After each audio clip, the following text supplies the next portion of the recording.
नमस्ते। आप देख रहे हैं खर्चा पानी। मैं प्रशांत हूं, आपका नया को होस्ट। आज हम तीन विशेष मसलों पर बात करेंगे। इसके अलावा चलते चलते भी कुछ खबरें हैं।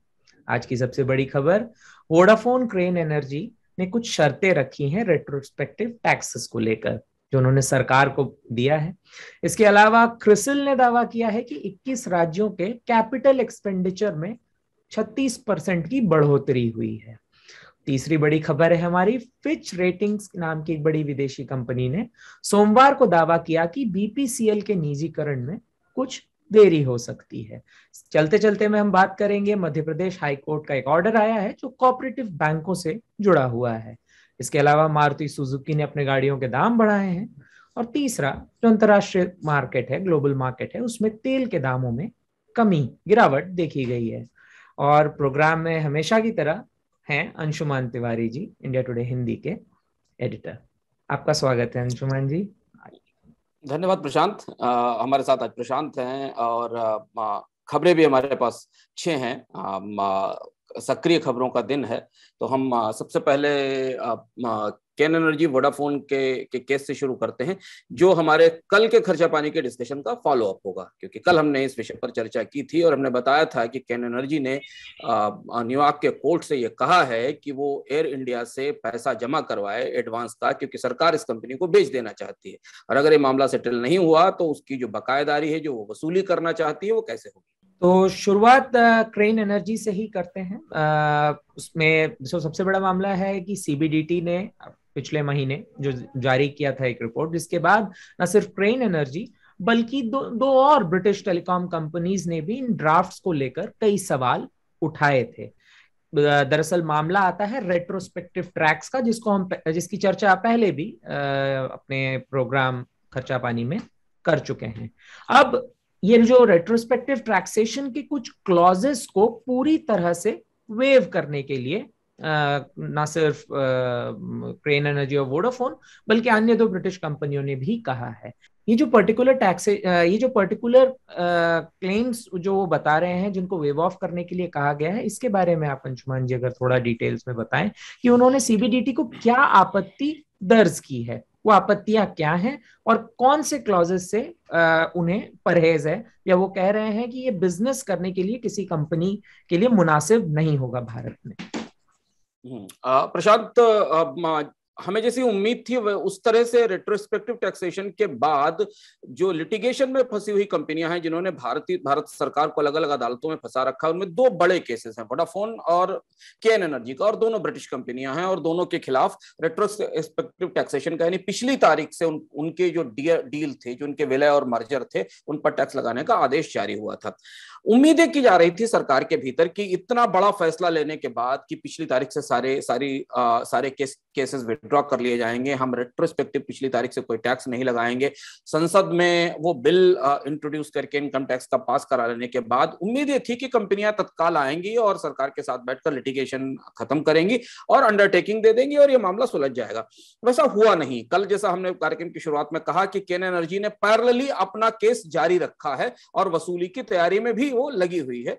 2 जो महत्वपूर्ण मुद्दे हैं, जिन मुद्दों के ऊपर कंपनियों और सरकार के बीच सहमति नहीं बन रही है, या सरकार की मंशा पर कंपनियों को भरोसा नहीं हो रहा है जो लिटिगेशन में है, या तीसरी बात, तीसरे तरह से कहें कि इस प्रावधान के या ये जो अमेंडमेंट आया है, इसके कुछ प्रावधान है जिसकी भाषा पर उनको आपत्ति है। और सबसे ज्यादा आपत्ति इस बात पर है कि ये प्रावधान कुछ प्री कंडीशंस रखता है कंपनियों के सामने, कुछ शर्तें रखता है। उसमें शर्त यह है कि वो अपनी सारे लिटिगेशंस को सभी जगह, सभी फोरम्स पर जो चल रहे हैं, उन्हें विड्रॉ कर लेंगी।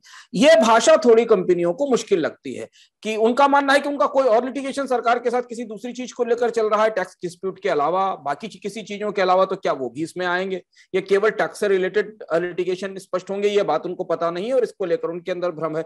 दूसरा ये है कि अंडरटेकिंग कंपनी दे दे कि किसी तरीके का केस आगे नहीं होगा, कंपनियों का कहना यह है कि यह कहना बहुत मुश्किल है, क्योंकि आगे हम किस परिस्थिति में कारोबार करेंगे और बिजनेस करेंगे ये हमें नहीं पता है।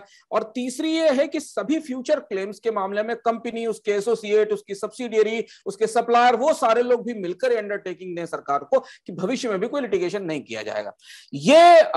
ये शर्त और इसकी भाषा, और हमें जैसा पता ना प्रशांत की टैक्स कानूनों की भाषा में ही उनका राक्षस, उनका दैत्य रहता है। उनकी भाषा का जो इंटरप्रिटेशन है, उनके जो शब्दों का इंटरप्रिटेशन है उसे समझने में और पढ़कर उसका जो को इंटरप्रेट करने में कंपनियों को लग रहा है कि इसमें कहीं ना कहीं कुछ पेंच है, कहीं ना कहीं कुछ ऐसी चीजें हैं जो शायद उन्हें आगे चलकर फंसा देंगी। तो अब यहाँ दो तरीके से व्यवस्था चल रही है। पहली तो ये कि कंपनियों ने सरकार को सूत्रों के हिसाब से ये अपनी आपत्तियां दर्ज कराई हैं।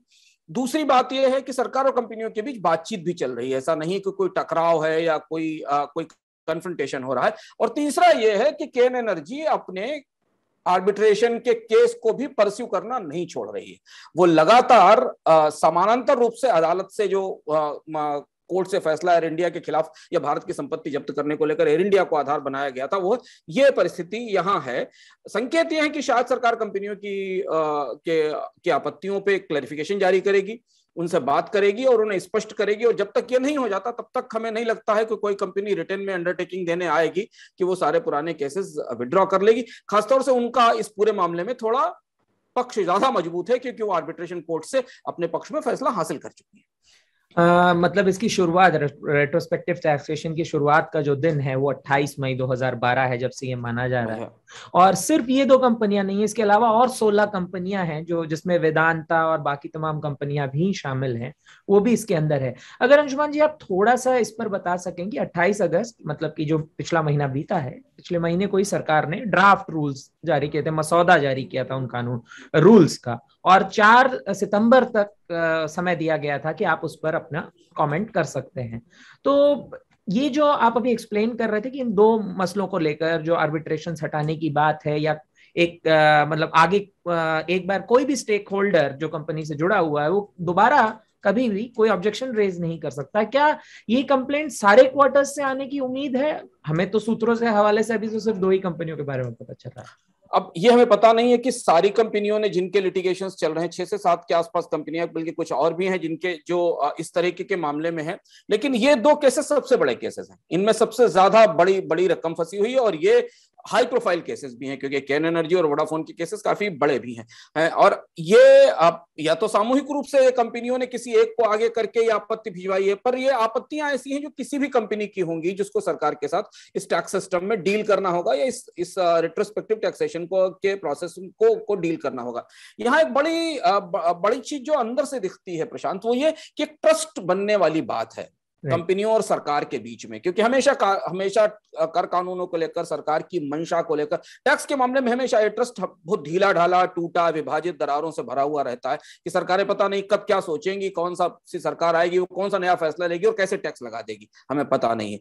ये आश्वस्ति कहीं, क्योंकि इस खबर के अतिरिक्त भी जब मेरी बात हो रही थी टैक्स एक्सपर्ट से और इस केस में से जुड़े हुए काफी पहले से लोगों से, तो उनके भी जो संदेह थे वो ये थे कि मंशा पर और सरकारें आगे ऐसा फिर दोबारा नहीं करेंगी, इसकी गारंटी कैसे मिलेगी, और कंपनियां जो अंडरटेकिंग मांगी जा रही है वो क्या इतनी बड़ी तो नहीं हो जाएगी कि आगे वो कभी सरकार के ऊपर कोई सवाल ही नहीं उठा पाएंगी। सरकार की तरफ से अगर कोई चीज आने वाली है और जो फैसला उनके पक्ष में, उनके हित में नहीं जाता है तो क्या उसको वो चैलेंज नहीं कर पाएंगे, ये वो सवाल है। और शायद इसी क्लैरिफिकेशन के लिए मुझे लगता है कि 4 सितंबर की तारीख निकलने के बाद सरकार शायद कंपनियों से बात करेगी और इसे क्लैरिफाई करेगी, और इस क्लैरिफिकेशन के साथ बहुत कुछ स्पष्ट होगा कि सरकार के नजरिए में सरकार के प्रावधानों पर कंपनियों का भरोसा कितना ज्यादा है। इसी से जुड़ा एक मेरा छोटा सा सवाल और है, और इसमें अगर आप क्लैरिटी से बताते चले दर्शकों के लिए, वोडाफोन आइडिया अब इंडिया में एक साथ ऑपरेट करते हैं, वोडाफोन आइडिया लगातार लॉसेस भी झेल रहे हैं, तो ये भी देखा गया है कि उनका ये भी कहना है कि टैक्सेशन के नियमों के वजह से भी हमारी कंपनी को बहुत भारी नुकसान हो रहा है, जिसका खामियाजा वहां काम करने वाले लोग भर रहे हैं, उनकी सैलरीज पर आ रहा है, जॉब कट्स हो रहे हैं। तो ये भी एक चलते चलते खबर, क्योंकि कई अखबारों में भी आज इस पर बात हो रही थी, वोडाफोन आइडिया बहुत ही ज्यादा मुश्किलों में है भारत के अंदर। तो आने वाले समय में इसका खामियाजा सही मायने में कौन भुगतेगा? क्या वो यहाँ काम करने वाले कर्मचारी भुगतेंगे सरकार के नियमों की वजह से? प्रशांत, वोडाफोन आइडिया की समस्याएं बहुआयामी है, मतलब मल्टी डायमेंशनल है। उनकी समस्याओं को बढ़ाने वाला हर काम पिछले 6-7 साल में हुआ है इस कंपनी को लेकर लेकर ये कंपनी पहले मार्केट में अपने आप को स्टेब्लिश नहीं कर पाई, फिर फिर आइडिया के साथ उसका मर्जर हुआ, फिर ये बाकी अपने कॉम्पिटिटर से 5G सर्विस लॉन्च करने में पीछे रह गई। उसके बाद अभी उसे बड़े पैमाने पर AGR पेमेंट्स करने हैं, जो कि सुप्रीम कोर्ट का आदेश आया एयरटेल और उनके खिलाफ। वोडाफोन आइडिया की फिनांसेस शुरुआत से, मतलब कुछ कंपनियां कहीं ना कहीं तरह से कर्स्ड या अभिशप्त होती हैं। इसकी जो पूर्वज कंपनी थी जहां से ये टैक्सेशन का मुकदमा शुरू होता है, जो हचिसन कंपनी थी जहां से शुरू होता है मुकदमा। तो अगर आप पूरी जर्नी, हचिसन एसआर से, तो ये पूरा हाँ, तो अगर आप इसका पूरा ट्रैक देखें भारत के टेलीकॉम लिबरलाइजेशन में, तो ये बहुत मुश्किल में फंसी हुई कंपनी हमेशा रही है। इसके ओनरशिप, इसके सिस्टम बदलते रहे। तो वोडाफोन आइडिया की समस्याओं में टैक्स की देनदारी ने एक समस्या बढ़ा दी है। और इसके अलावा भी मार्केट का शेयर वोडाफोन आइडिया लूज कर रही है। वोडाफोन को ऑलमोस्ट इस सिचुएशन में स्टॉक मार्केट में उसकी तस्वीर देखी जा सकती है। सरकार से गुहार कर रही है कि उसको बेल आउट किया जाए। वोडाफोन आइडिया की सरकार के साथ बातचीत भी चल रही है और शायद कोई किसी मसले पर, कोई समाधान पर बात भी हो रही है, जिस पर हमने एक बार खर्चा पानी में चर्चा की थी। तो ये पर्टिकुलरली वोडाफोन आइडिया के लिए ये केस और ज्यादा और ज्यादा असर डालने वाला हो सकता है। लेकिन एक पर्टिकुलर कंपनी के अलावा भी प्रशांत, अगर हमें देखें ना कि पूरा का पूरा जो टैक्स का सिस्टम है, उसमें भी ये क्लैरिटी आनी जरूरी है कि सरकार ने अगर ये कानून वापस ले लिया है तो कल कोई अदालत खड़े होकर ये नहीं कह देगी, जैसे कि हम देख रहे हैं कंपनियों को क्यों डाउट है। इसके अगली खबर पे चलते, क्यों डाउट है? क्योंकि हमें देख रहे हैं कि भारत में अदालतें, सरकारें बहुत पिछली तारीख से पुराने मामले निकाल रही। जैसे आप टेलीकॉम AGR को देख लीजिए, कब से उनको लाइसेंस फीस दी जा रही है, कब से व्यवस्था, उसके बाद भी एक दिन सडनली सरकार खुद कोर्ट जाती है। सुप्रीम कोर्ट ने अपने मन से फैसला नहीं दिया, DOT जाकर कंपनियों के खिलाफ कोर्ट में अपील करता है और ये कहता है कि साहब इनके तो AGR के कैलकुलेशन ही गलत थे, हमको पिछली तारीख से इतने लाख करोड़ रुपए चाहिए। जब ऐसा होगा तो कॉर्पोरेट का ट्रस्ट सिस्टम में विश्वास टूटता है, क्योंकि उन्हें पता नहीं कि उनका बिजनेस मॉडल कभी भी बैठ जाएगा इस तरह के फैसलों से। इसलिए ये और डाउट इस रेट्रोस्पेक्टिव टैक्सेशन का जो अमेंडमेंट है, इसको लेकर दिखाई देता है। ये जबकि कितनी पुरानी कंपनी है, जो ऑरेंज जब हज से पहले हुआ करती थी, वहां से इसकी ओनरशिप का रिकॉर्ड चलता आ रहा है। अगली खबर की तरफ बढ़ते हैं, और अगली खबर जैसा कि पहले बताया गया, क्रिसिल एक बहुत बड़ी कंपनी है, एक भारतीय कंपनी है जो क्रेडिट रेटिंग पर, बाजार के अलग अलग एस्पेक्ट्स पर रिसर्च करती है, आंकड़े बताती है और उसके साथ साथ पॉलिसी एडवाइजरी भी जारी करती है। क्रिसिल ने दावा किया है कि 21 राज्यों के कैपिटल एक्सपेंडिचर में 36% की बढ़ोतरी हुई है। सिंपल सा एक्सप्लेनेशन है, कैपिटल एक्सपेंडिचर वो पैसा होता है जो कोई कंपनी या कोई राज्य असेट खरीदने, उसको अपग्रेड करने, मेंटेन करने या इस्तेमाल करने के लिए करता है। और क्रिसिल ने दावा किया है कि कैपेक्स के जो फंड्स हैं वो राज्यों ने कोविड एक्सपेंडिचर में खर्च किए हैं। तो अंशुमान जी, ये पूरा मसला समझाते हुए अगर हम इस पर आगे बढ़ें।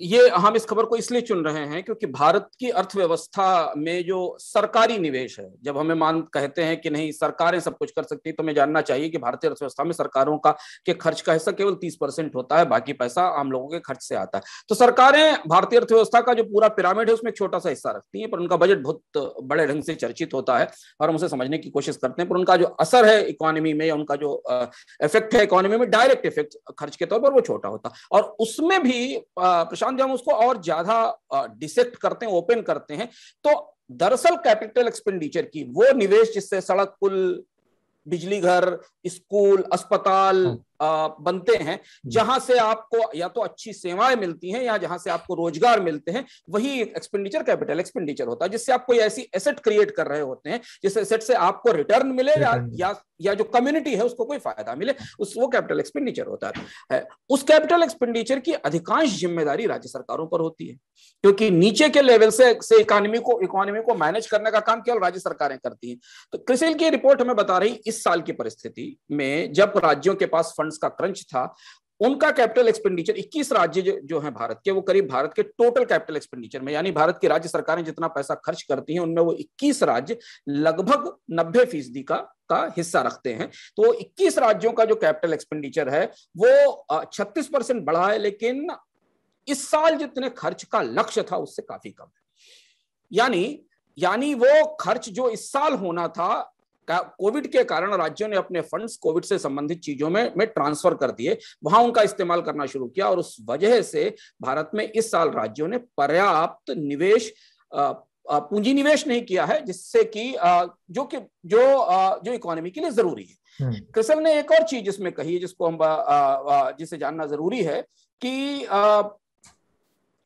उन्होंने अपने टोटल कैपिटल आउटले का 82% हिस्सा खर्च किया है, जो 2019 के लो बेस के हिसाब से ज्यादा है। यानी 2019-20 में तो हम उतना पैसा भी खर्च नहीं कर पाए थे, क्योंकि कोविड के कारण अर्थव्यवस्था रुकी हुई थी। अब ये इसका असर क्या है, इसका असर क्या होगा, ये जानना पड़ेगा। उस पे मैं बस एक चीज छोटी सी जोड़ दूंगा। क्या हम इसे सीएमआई के जो हालिया आंकड़े आए हैं बेकारी के, क्योंकि अगर कैपिटल पर इन्वेस्टमेंट नहीं किया जाएगा, कैपिटल एक्सपेंडिचर को इंफ्रास्ट्रक्चरल डेवलपमेंट या जॉब क्रिएशन पर इस्तेमाल नहीं होगा, वो कोविड में खर्च किया जाएगा, क्या उसका रिफ्लेक्शन हम सीएमआई के हालिया आंकड़ों में देख सकते हैं जो पिछले दिनों आए हैं, जिसमें बेकारी दर बढ़ा है?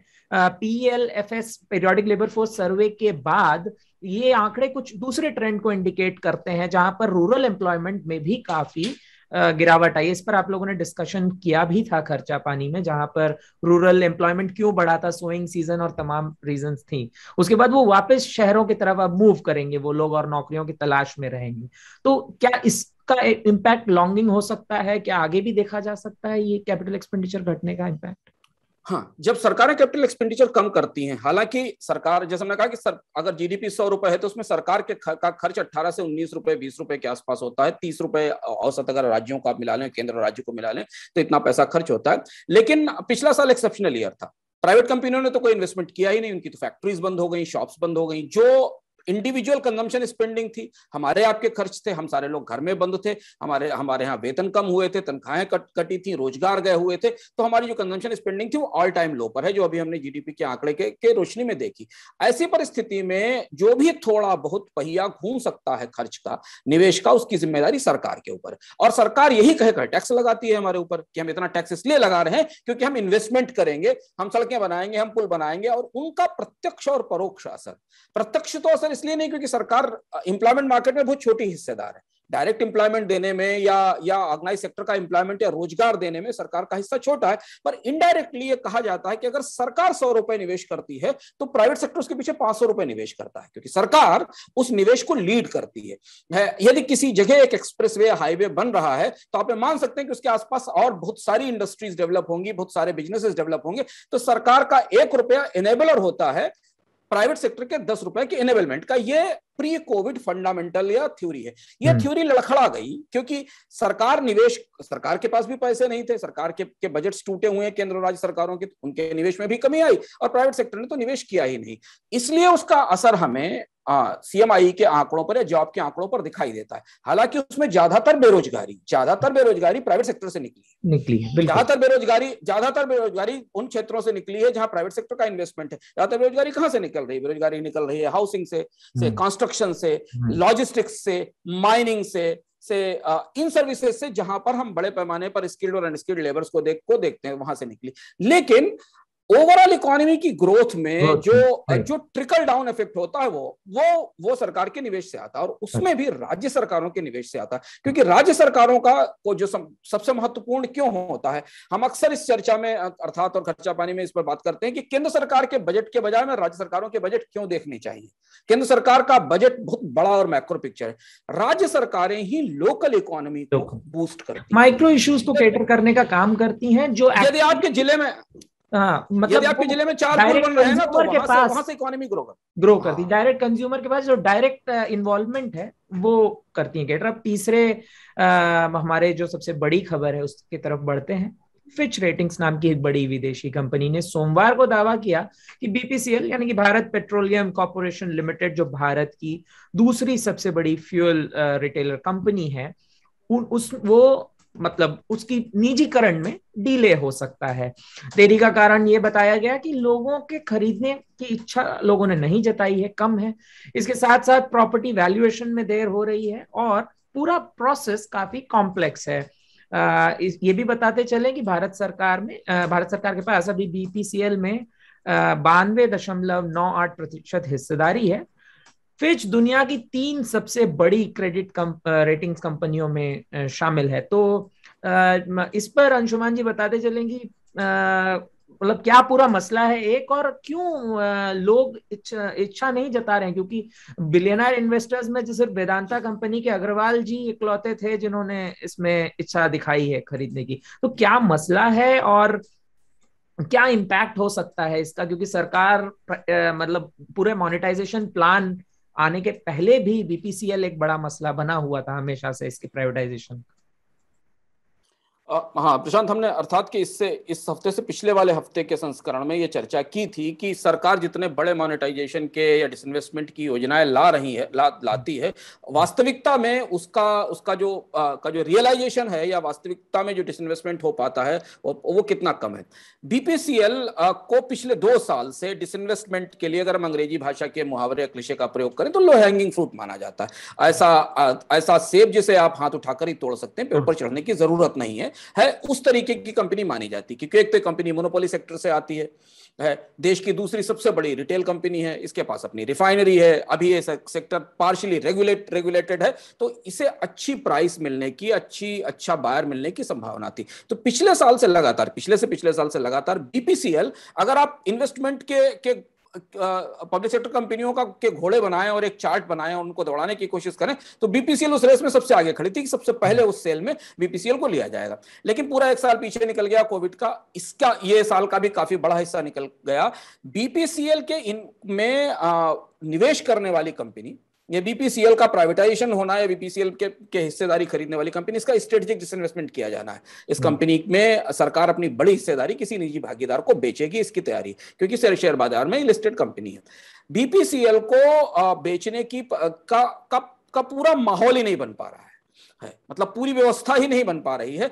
2 महत्वपूर्ण चीजें सरकार इसको इनेबल करने के लिए कर चुकी, उसके बाद भी फिच की रिपोर्ट बताती है कि इसमें बायर नहीं मिल रहे हैं। पहले तो सरकार ने इसमें यह तय किया कि इसमें हम एफडीआई इन्वेस्टमेंट की परमिशन देंगे, यानी कोई विदेशी निवेशक भी चाहे तो वो आकर बीपीसीएल को खरीद सकता है, और यह भी कहा कि अगर मैक्सिमम इक्विटी, मैक्सिमम हिस्सेदारी अगर कोई कंपनी लेना चाहेगी तो वो भी देने के लिए तैयार है। इन 2 फैसलों के साथ इसे आकर्षक बनाने की, इसे लक्रेटिव बनाने की, डील को और ज्यादा रुचिकर बनाने की कोशिश सरकार ने पिछले 2-3 महीनों में अलग अलग कैबिनेट डिसीजंस में की है।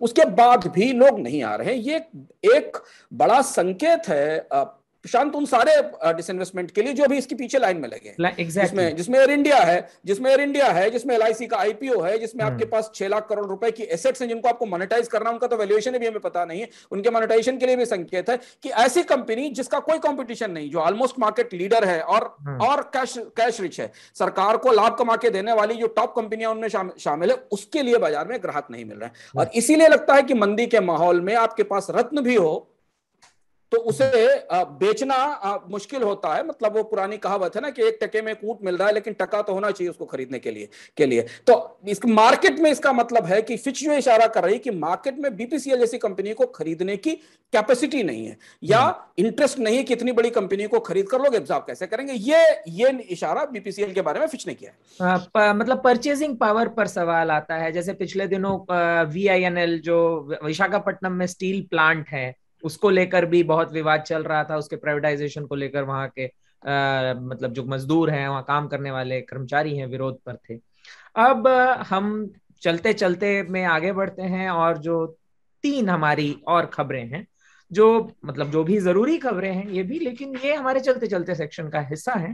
पहला, मध्य प्रदेश हाईकोर्ट का एक ऑर्डर जो कोऑपरेटिव बैंक से जुड़ा है। कोऑपरेटिव बैंक्स में सरकार ने कैसा, मध्य प्रदेश की जो सरकार है उन्होंने एक इंट्रोड्यूस किया था, एक ऑर्डर इंट्रोड्यूस करके बताया था कि कोऑपरेटिव बैंकों में पॉलिटिकल जो लोग हैं, जैसे कि सांसद हुए, एमएलएज हुए, या जो भी पॉलिटिकली कनेक्टेड लोग हैं, उनके अपॉइंटमेंट्स एज चेयरपर्सन के तौर पर नहीं होंगे। इस और आदेश पर मध्य प्रदेश हाईकोर्ट ने फिलहाल रोक लगा दी है। इस मसले को अंशुमान जी पूरा डिटेल में बताएं, क्योंकि ये जो कोऑपरेटिव बैंक्स हैं इसमें देश भर में देख सकते हैं कि बड़े बड़े नेता, हमारे जाने माने चर्चित नेता जिनके बारे में हम रोज पॉलिटिकल बातचीत में बात करते हैं, वो कहीं ना कहीं बड़े कोऑपरेटिव बैंक्स के चेयरमैन या चेयरपर्सन के पोस्ट पर बने हुए हैं। एक खासकर उदाहरण के तौर पर केरल ऐसी इकोनॉमी है जो कोऑपरेटिव सोसाइटीज पर बहुत ज्यादा निर्भर इकोनॉमी है, वहां पर बड़े नेताओं का रोल होता है इन कोऑपरेटिव बैंक्स और सोसाइटीज में।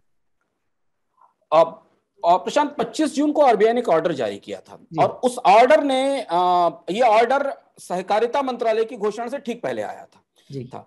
रिजर्व बैंक को ये नहीं पता था कि किस केंद्र सरकार एक सहकारिता का मंत्रालय बनाने जा रही है। कैबिनेट का जब ताजा रिशफल हुआ तो उससे पहले 25 जून को एक ऑर्डर आया था। उस ऑर्डर ने भारत के पूरे कोऑपरेटिव स्पेस में एक किस्म का अर्थक्वेक, एक किस्म का की उथल पुथल खड़ी कर दी। आरबीआई को, इससे और थोड़ा पीछे चलें, एक स्टेप पीछे, आरबीआई को 2 साल पहले केंद्र सरकार ने कोऑपरेटिव बैंक्स के रेगुलेशन की जिम्मेदारी सौंपी थी, क्योंकि कोऑपरेटिव बैंक्स जो हैं वो रेगुलेशन का ग्रे एरिया है। उनको थोड़ा केंद्र राज्य सरकार कंट्रोल करती है, थोड़ा केंद्र सरकार कंट्रोल करती है, थोड़ा आरबीआई करती है।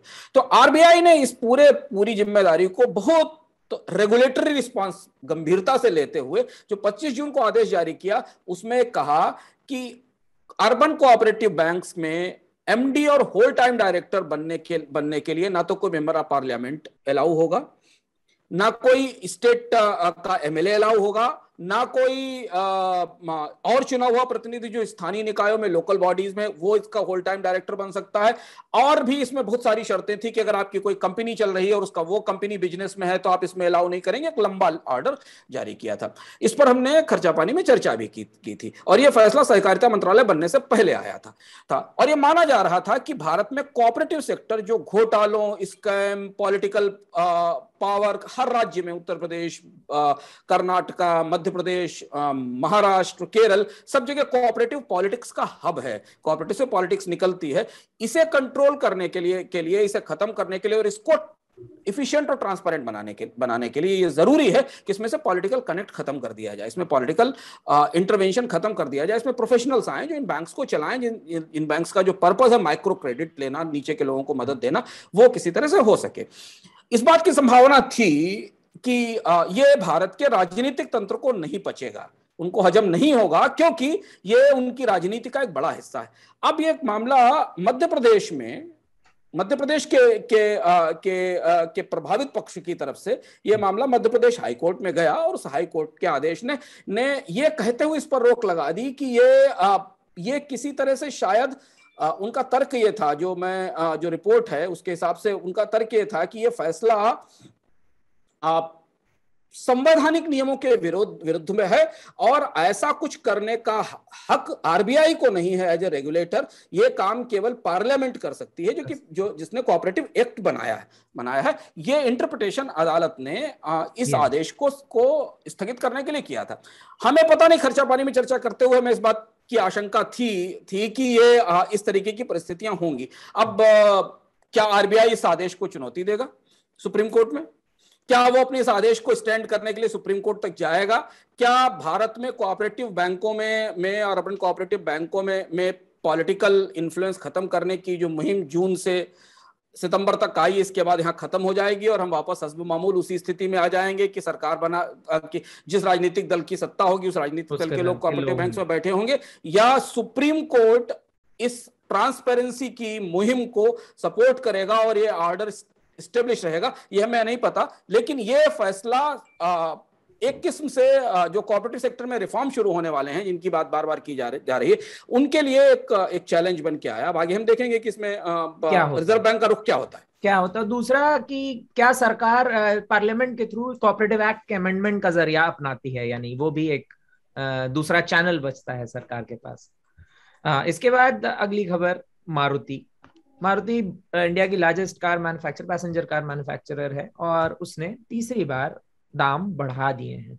तो ये जो मसला है, और इसको इस कॉन्टेक्स्ट में भी देखें कि अगस्त महीने के जो आंकड़े आए हैं, जिसको अंशुमान जी ने चर्चा पहले कर चुके हैं खर्चा पानी में, 36% बढ़ोतरी भी हुई है कार सेल्स में। इसको किस तरह से देखते हैं अंशुमान जी? और कोविड के समय में जब सोशल डिस्टेंसिंग और ये सारी चीजें इतनी ज्यादा प्रोमिनेंट हो गई हैं, डिस्कोर्स का हिस्सा बन चुकी हैं, पब्लिक ट्रांसपोर्ट के यूसेज में भी गिरावट आई है।